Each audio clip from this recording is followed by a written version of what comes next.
Shabbat Shalom. This week we are beginning Bamidbar, the fourth book of the Torah. Bamidbar means in the wilderness, a name which clearly describes where we were and in many ways our state of being during the 40 years that we spent there. We were literally in the middle of nowhere, surrounded by sand and rocks, little vegetation, and not much else. There were no towns, no shopping malls, no planted fields, and mostly no other people. The common English name given to this book is Numbers. It's taken from the name used in the Greek Septuagint, a translation of the Tanakh into Koine or Hebrew Greek between the 3rd and 1st centuries BCE. Why this choice of a name? Well, basically because the opening narrative is about the census that was taken of the tribes of Israel, except for the Leviim. This name tells us nothing about the book itself, or the environment, or the backstory from which it was written. So, because it's called Numbers, we have to ask the question, why? Why do nations count their populations? The very first thorough survey taken in this country was in 1086. William the Conqueror, a Norman, that is from France, having conquered England, wanted to know what he had achieved, so he ordered the Domesday Book. This book is a detailed inventory of land and property. It was a massive undertaking, and it took years to complete, and included England, some of Wales, but of course not Scotland or Ireland, because these as yet were unconquered. The Domesday Book provides a detailed picture of life in Norman England, noting the number of villeins, those who were tied to the land, you could say slaves really, and cottars, or farm laborers, tenants occupying a cottage in return for labor, in each of the manors. It was nothing like a modern census because it did not provide an accurate count of the number of people actually living in England. Instead, its purpose was to establish the ownership of assets so that owners could be taxed. This, of course, was what William and his sons were interested in, knowing what they had. Later surveys in England and elsewhere came along. In 1279, King Edward I commissioned a similar sort of survey, which details rural society. It lists the numbers of villeins and cottars, and even gives their names, their obligations, and the size of their holdings. In the 17th and 18th centuries, the times of the Tudors and then the Stuarts, bishops were made responsible for counting the number of families in their diocese. Britain was reluctant to adopt the idea of a regular official census. However, one of the earliest census that we know of was taken in Quebec in 1666. Iceland did a census in 1703, and Sweden in 1749. Some British churchgoers believed that any type of census was sacrilegious. They cite the census ordered by King David in biblical times, which was interrupted by a terrible plague and never completed. Others thought that a population count might reveal the nation's strengths and also weaknesses to foreign enemies. But the question we really want to ask is, did God require a census? In our Torah portion, we read the details of one of several censuses taken of the Bnei Israel in the years following our exodus from Egypt. Such a count creates a kind of paradox.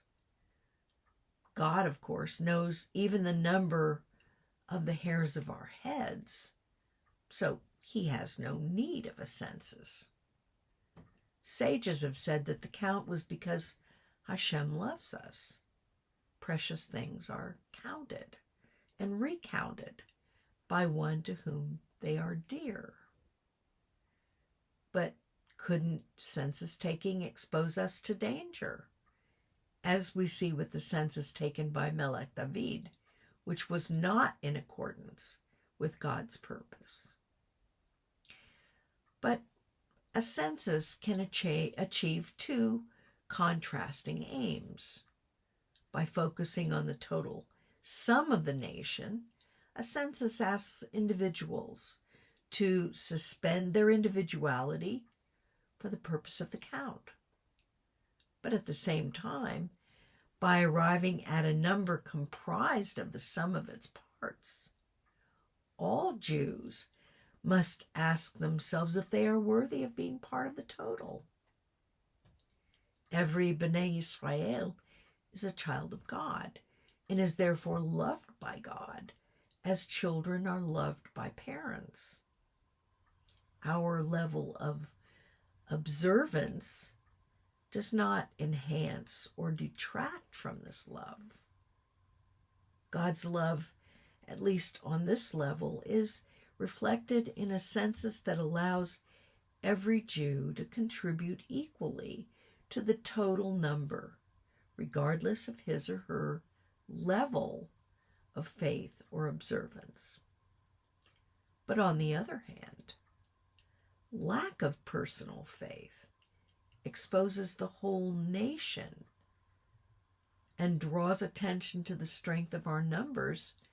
Well, that may arouse the jealousy and even the evil inclination of our enemies, our neighbors.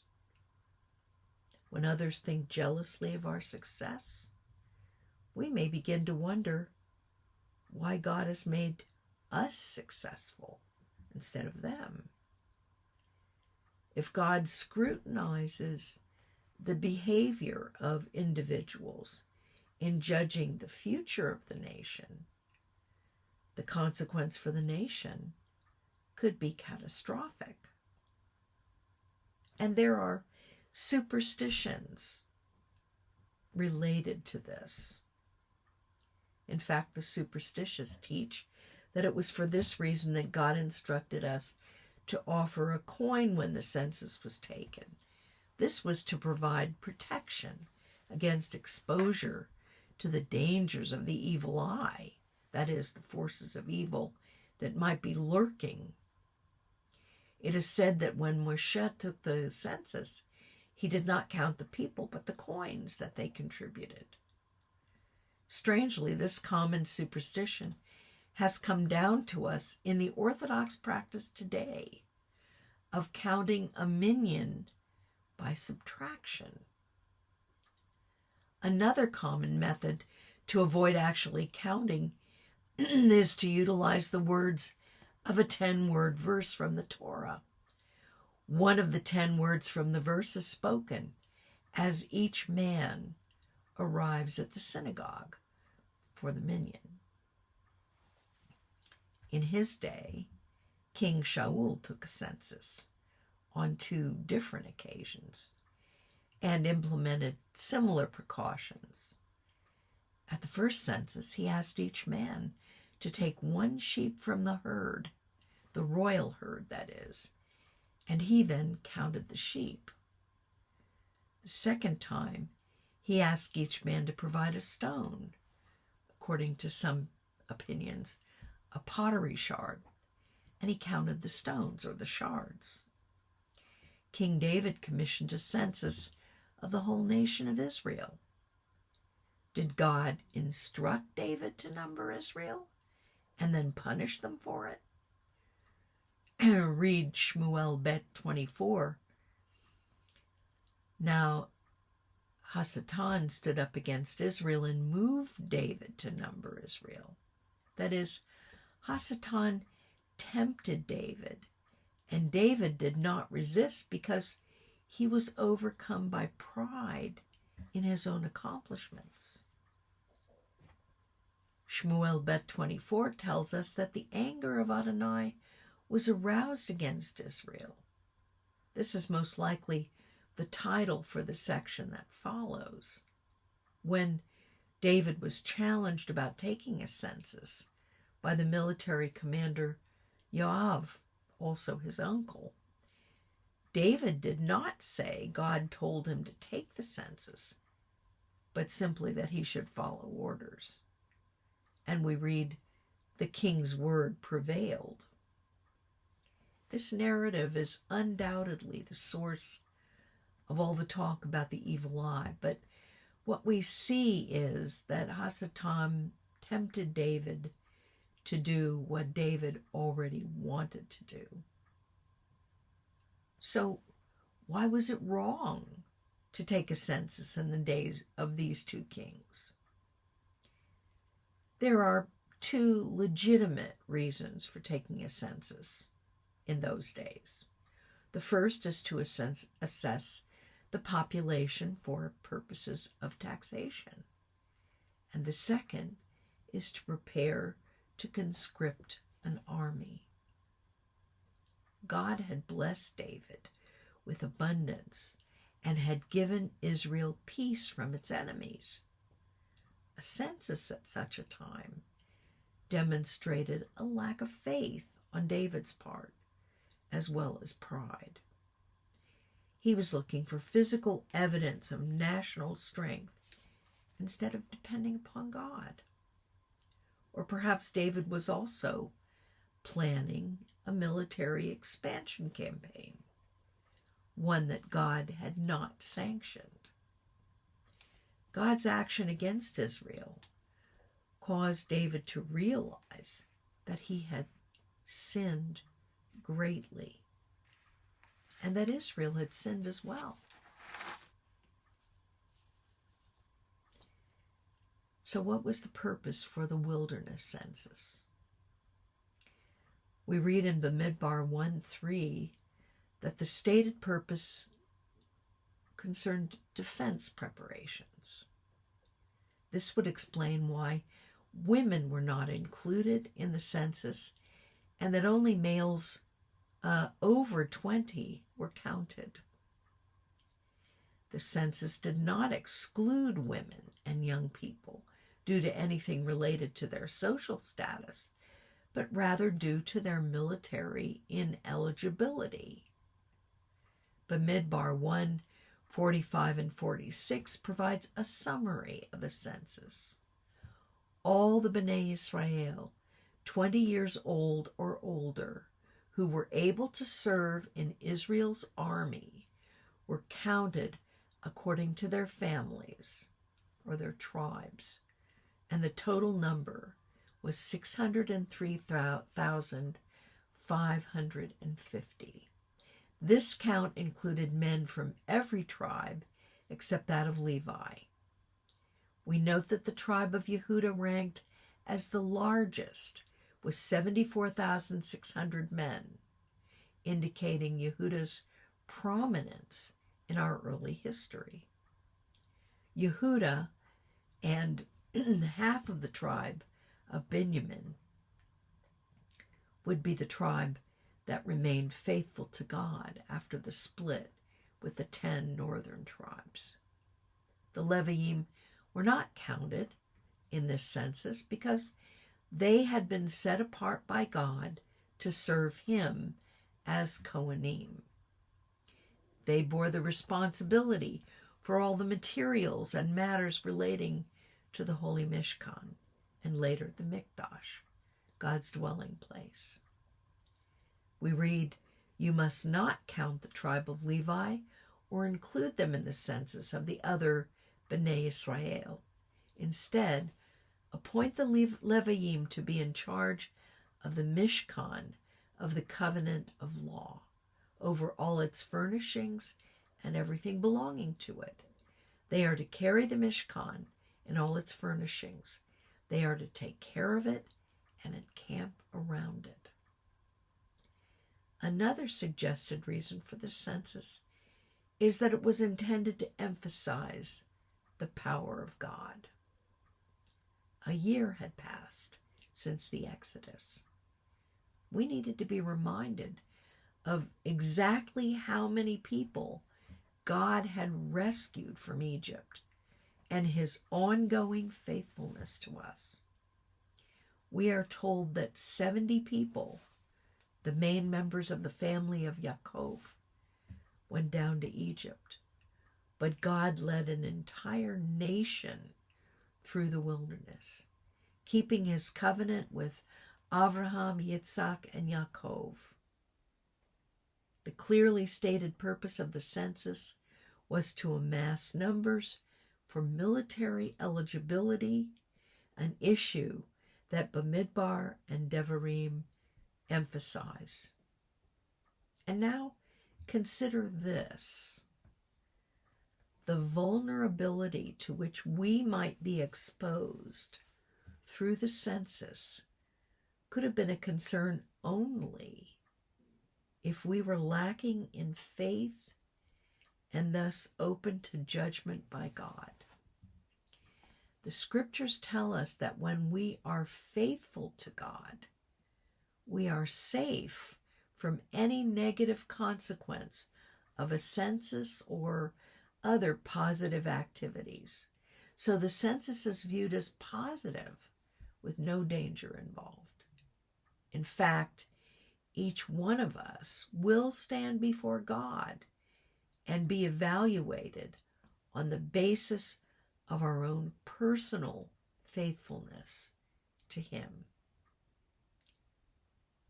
Do you know what is truly important in this life and in what you should invest yourself? We read in Mishlei 28, a faithful person, that is, a person of faith, will be richly blessed, but one eager to get rich will not go unpunished. Faithfulness is proven by our willingness to seek the good of our community and of others rather than concentrating only on ourselves. How do you live your life? Do those around you see something above the norm in terms of your integrity, honesty, morality, commitment to God, and to righteous behavior? If you say it, do you do it? In Mishlei 20:25, we read, "It is a trap to dedicate something rashly and only later consider your vow." Do you keep your promises and commitments? The primary cause of resentment between individuals and nations is unfulfilled promises. What do you do with what you have? Each, we're told in Shimon Kifa Aleph, should use whatever spiritual gift he's received to serve others faithfully, administering God's grace in its various forms. The gifts that we're given not only include spiritual gifts, but other gifts, material gifts as well. Do you obey God's commandments? This is basic, but it's essential. Israel was chosen by God to model a way of life that was different from those around us, to receive his commandments and instructions, and to make them known. Do you follow this pattern of faithfulness? Are you committed to the responsibilities God has given you. One of those responsibilities is to your synagogue. The scriptures compare the people of Israel to the stars of the heavens.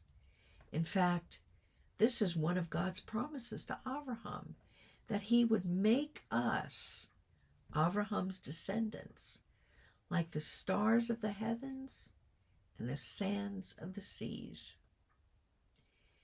Every individual star is a shining luminescence, while one star on its own would barely be noticed in the vastness of our universe.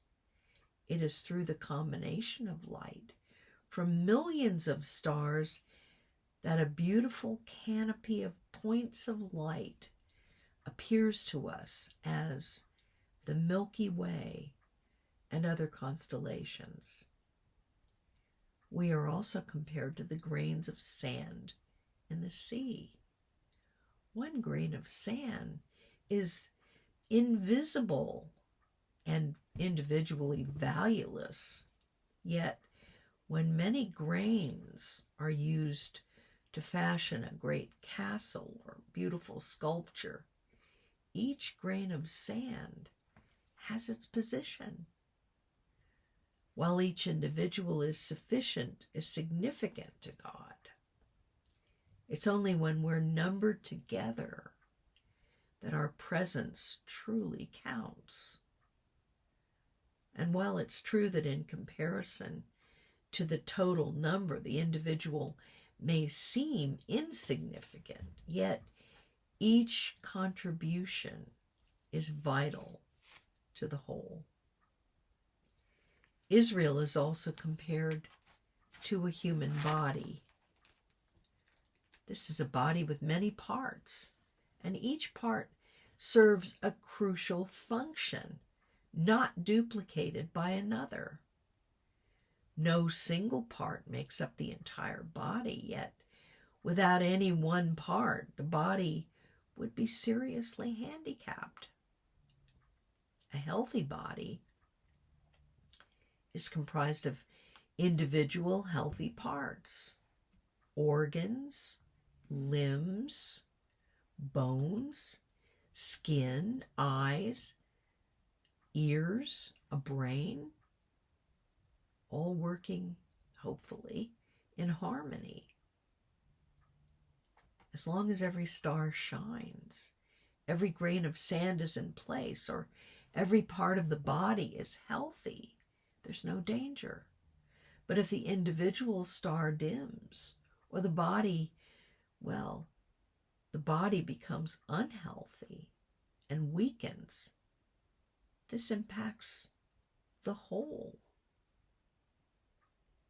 This is why our sages were so concerned that a census should only be taken when we are in a state of faithfulness to Hashem.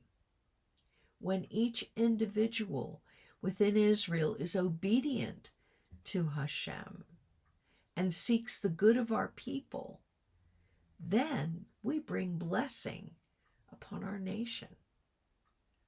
When we individually fail to fulfill the will of God, then the census can only underscore this lack, impacting negatively on our entire nation.